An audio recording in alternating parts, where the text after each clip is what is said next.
Hello everyone, मी Dilasha. Welcome back to our mini blog. आजच्या mini ब्लॉगमध्ये मी तुमच्यासोबत शेअर करत आहे व्हेजिटेबल पुलावची रेसिपी, जी अगदी झटपट होते आणि हा कुकरमधला पुलाव अगदी 20 मिनिटात बनतो. तर तो कसा बनवायचा हे मी तुम्हाला सांगत आहे.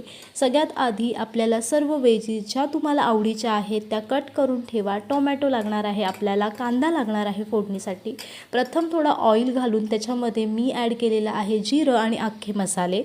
त्यानंतर आपल्याला ह्याच्यामध्ये कांदा छान भाजून घ्यायचा आहे. त्यानंतर टोमॅटो ॲड करायचा आहे आणि थोडं हिरवं वाटण. हे सर्व फोडणीला घालून झाल्यानंतर आपल्याला ह्याच्यामध्ये ॲड करायचे आहे मसाले. जे रेग्युलर मसाले असतात, तुम्ही घरी नेहमी यूज करता ते मसाले ॲड करा. आणि ॲडिशनली थोडासा शाही मसाला, जो खूपच छान टेस्टला असतो. आणि सर्व व्हेजिटेबल्स ॲड केल्यानंतर लास्टला तांदूळ जे आपण भिजत ठेवतो, बासमती राईस, तो आपल्याला याच्यामध्ये ॲड करायचा आहे. आणि ते ॲड केल्यानंतर सर्व मिश्रण मिक्स करून त्याच्यामध्ये आपल्याला ॲड करायचं आहे मीठ, जो की मेन इन्ग्रेडियंट्स असतो.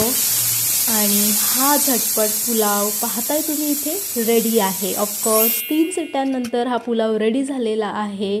आणि तुम्ही बघताय किती छान पुलाव बनलं आहे. खूपच ऑसम पुलाव बनतो आणि टेस्टसाठी सुद्धा खूपच छान, खूप लाजवाब हा पुलाव बनतो. नक्की ट्राय करा आणि रेसिपी तुम्हाला कशी वाटली हे कळवायला नक्कीच नका विसरू. तर भेटूया आपण नेक्स्ट व्लॉगमध्ये. Till then bye.